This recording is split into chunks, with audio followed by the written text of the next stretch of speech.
everyone, I'm G-Man, that there is T-Money, and welcome to the January 25th Father, Son, and Holy Sport Weekly Podcast. We are down to the final four of the 2021 NFL playoffs. What do we know now? The 49ers have upset America's team in Dallas and have upset the Packers in Lambeau. The Rams, get them next. Matthew Stafford pulled the upset, sent Tom Brady home. And the Chiefs are back, knocking off Buffalo once again, and are now aiming for the third straight AFC title. But could that dream be derailed by the potentially hottest team in the playoffs, the Cincinnati Bengals, who are only 2 wins away from the first franchise Super Bowl win? It all goes down this Sunday in a doubleheader, y'all. T-Money, what are you most excited about this week? Oh, man. Obviously, my Bengals. What a win versus the Titans. Just an exhilarating game to watch. So pumped. And then, hey, I get to go watch the Rams play the Niners at new SoFi Stadium down in LA. So I cannot wait, man. I am so pumped. Pumped right now. I should have put my SoFi backdrop up for you just so you get used to where your seats will be and everything, man. But instead, I go with this one instead. You see who I got here, man, some San Francisco 49ers. We're going to be talking about them. All right. Hey, do us a favor and press a like and subscribe. We appreciate your support. I'm G-Man, and I got T-Money here with me, bringing you energy with the January 25th edition of the Ross Rundown. It's a special segment of the Father, Son, and Holy Sport Weekly Podcast, and brought to you by our friends at Woundwise IQ. Hey, T-Money, we have to start with that Bills-Chiefs game, man. Legendary. Was that the best game of the year, bro? Oh, my gosh. It's definitely got to be. It was just an unbelievable game. So much fun to watch. Back and forth. I mean, 13 seconds left. That's too much time for Patrick Mahomes. Yeah. I mean, that's insane. Whoever thought of this stuff? That's insane. I mean, just back and forth, multiple lead changes. I think 4 lead changes in the last 2 minutes. Overtime was awesome. Drove right down the field. I mean, it was just an unbelievable game. I mean, wow.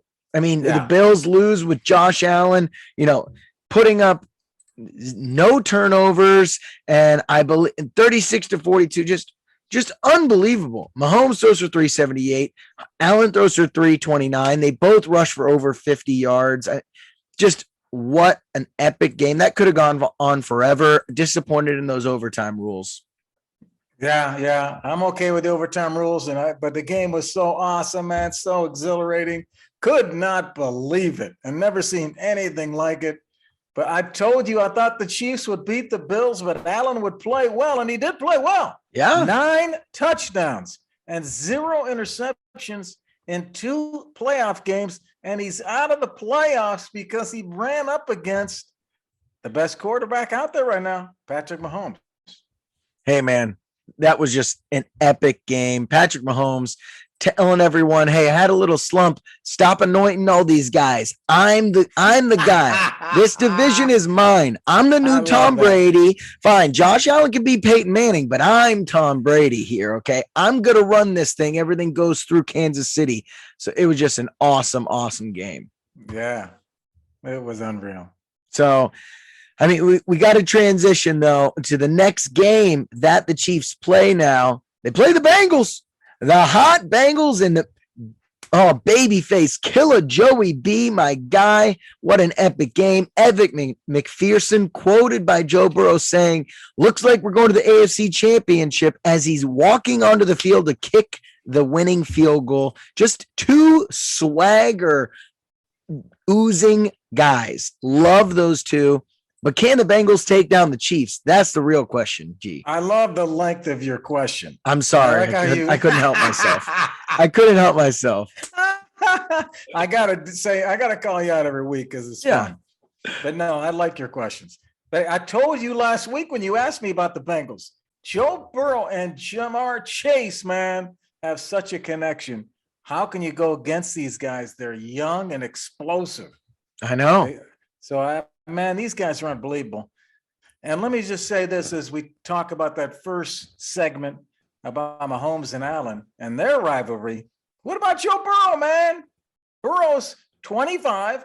Josh Allen's 25, soon to be 26. Mahomes is 26. Burrow's coming into the party. Don't be counting him out. Everybody's like, oh, it's Mahomes versus Allen for the rest of time. Hey, man, Joe Burrow, it's going down. Oh, hey, you're preaching to the choir. I'll take Joe Burrow over Josh Allen any day of the week. That guy's calm, cool, collected. There's no roller coaster like there is with Allen. So you're preaching to the choir. Now, Mahomes has been to 2 Super Bowls, so can't argue with you there. Allen certainly played well, but just ran into a buzzsaw, man. Sunday at 3 p.m., Chiefs versus Cincinnati. Chiefs -7. Over-unders up at 55. We'll see what happens, man. Let's move over and talk about the number 1 seed in that AFC who got left home. They're not there anymore. What do the Titans do with Tannehill now? I think they got to stick with him. I mean, he did get you the 1 seed. He didn't get crushed. That last interception was a tip off of the guy's hands. You know, it wasn't really his fault, but it was. I mean, the first play of the game was a pick. I can't say anything. You know, he didn't play great. But at the same time, what's your other option? That's what I like to think. Like, they're going to be, what, the 25th pick? That's not a great spot to be in a weak quarterback class already. And then what are the free agents out there? None of them are probably better than Ryan Tannehill. So I think they're sticking with him here. That's really it. It's not a sexy pick, but I like Tannehill better than I like Jimmy G. Let's just start with that.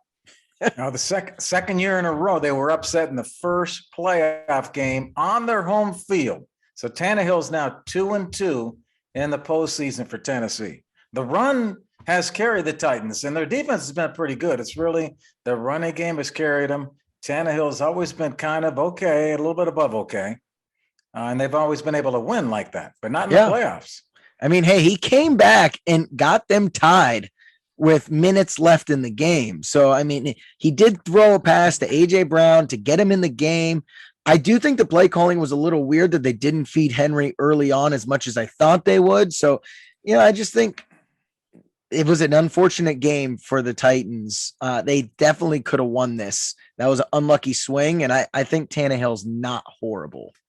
Tannehill's better than a lot of guys in the league, but you know, he's not going to be the future. So bringing someone in off the draft, Tannehill's 34. So, you know, bring a guy in off the draft, get him in there with Tannehill. Yeah. And maybe in a couple of years, that guy can, you know, start to take over. I agree. A guy like Desmond Ridder, you know, that'd be a nice little pickup for them. He'd sit him for a few years. So, yeah, it'll be interesting to see what happens and what they do with Tannehill. I think he's there next year, but who knows moving forward after that season. So, yeah. But let's move to, man, just every game was great. Every single game was great. So I'm going to move now to the Rams-Bucks game.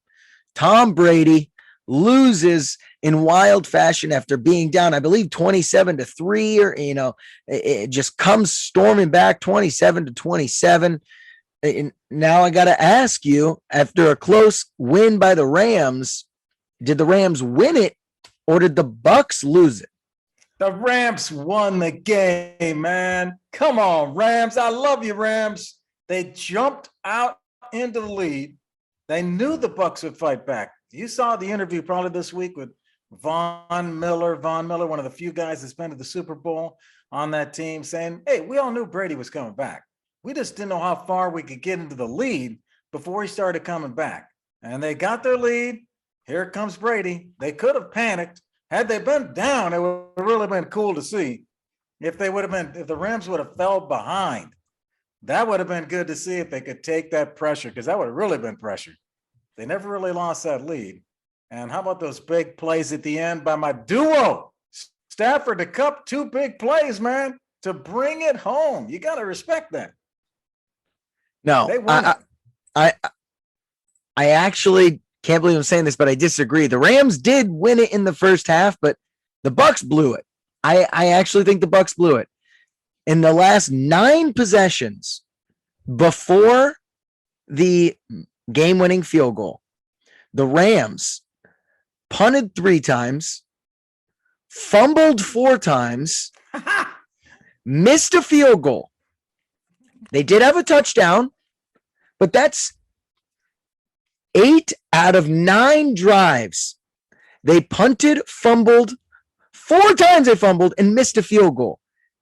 You could have easily capitalized on all of those, and you did not. So, and especially at the end, what blown coverage. They could have gone to overtime easily in that game. How do you let the best player on the Rams get that wide open down the middle of the field on a play that all you know they're going to do is throw the ball deep? How about the play before when Kupp made a jab step to the inside and juked the guy so bad, they're playing double coverage zone and the guy still falls down. I know. Kupp making moves out there. So they cannot guard him. I just think, unfortunately, the Bucs had a chance to win this. The Rams were giving this game away, giving it away. They did. But and so I actually think the Bucs lost this one because of how horrible the Rams played on their last 9 possessions before that game. I agree with your points, but I like the way the Rams came back and nailed it at the end, made those big plays, and kicked that field goal. Matt Gay, the ex-Buck, coming up to beat his old team. Hey, let's talk about the Rams on the next step, though. What do you think about the 49ers up against the Rams now at SoFi, where you're going, man? Do you trust the 49ers? These guys right here behind me, are they going to be able to stop the Rams? I mean, we keep doubting these guys, and I keep doubting Jimmy G. I mean, he won a playoff game not scoring a touchdown. The offense, not Jimmy G, the offense did not score a touchdown. And you're going to tell me they're going to go play the freaking Rams in the conference championship and win this game after barely getting into the playoffs? Like, it's shocking to me, but they already beat the Rams twice this year. Yes. But they are not going to be able to do this. I don't trust them. You know how hard it is to beat someone 2 times in a year, let alone 3 times? That's not an incompetent team. The Rams are not a joke of a team. And the first game was a shellacking by the Niners. Second game, Niners only won by 3. So now I think the Rams are on a roll, and I do not trust Jimmy G in a clutch spot to win this game for the Niners. I think the Rams are potentially going to run away with this thing. The Rams have the potential to, but you saw them kind of give it away there against Tampa. I know. And they have these up and down streaks. I'm going to kill myself. The skills. They have the skills, but they go on. They just don't have that killer instinct yet. I think they're just haven't gelled. Like to put their foot on someone's neck and close it out. They don't seem to have that killer instinct.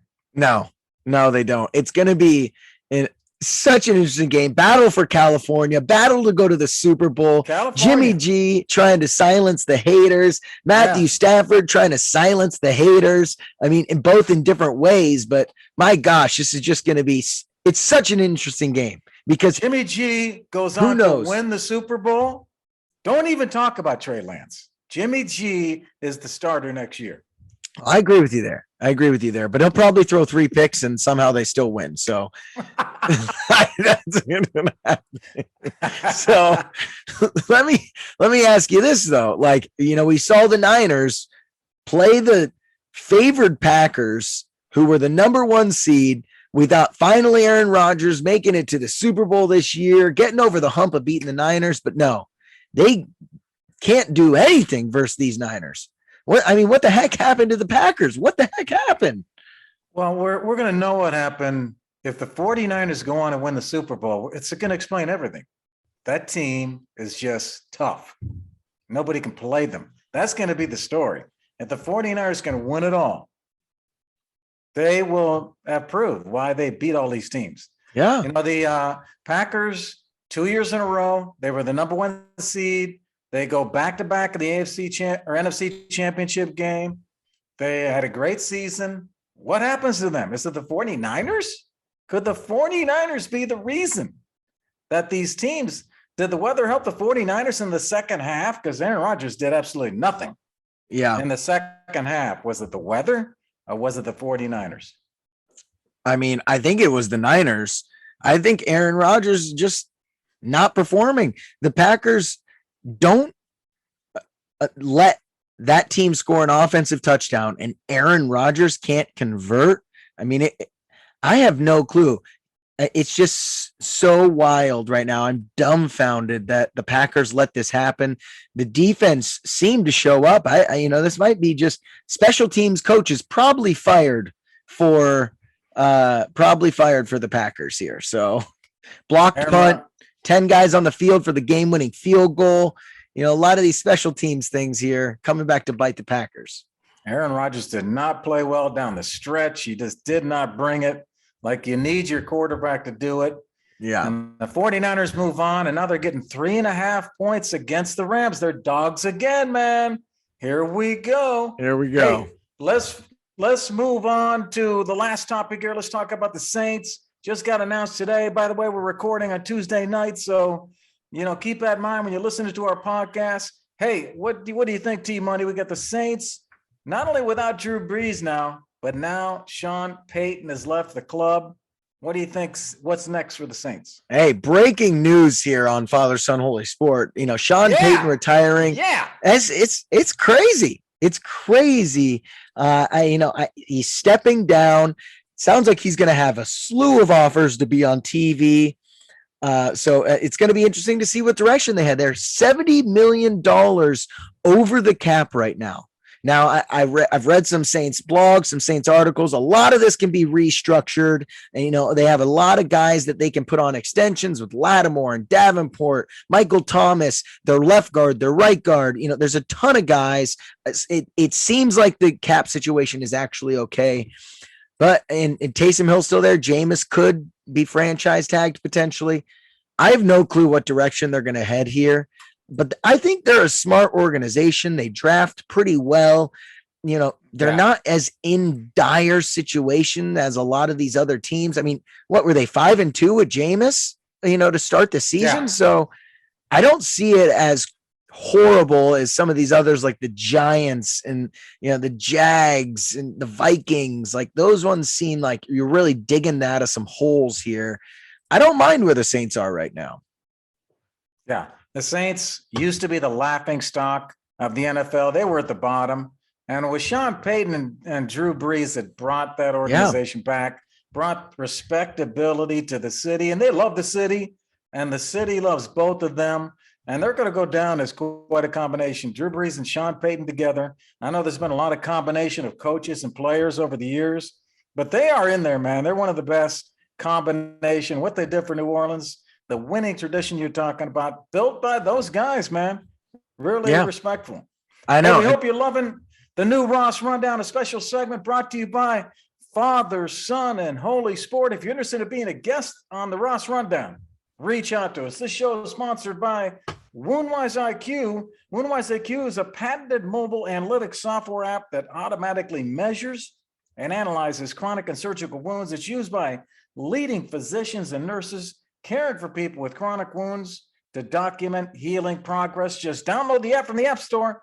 You're ready to go. Learn more at woundwiseiq.com. Hey, if you love the show, like we love you, press the like and subscribe, and look for our shows and segment clips where you play your podcast. Look for at Father, Son, and Holy Sport. Or, hey, check out our new website, FatherSonAndHolySport.com. You can watch the shows and buy the merchandise. Have some fun, man. T-Money, have fun yourself. Going to the game down in LA, down in SoFi. Have fun, man. All right. We'll talk to you soon. Go Bengals.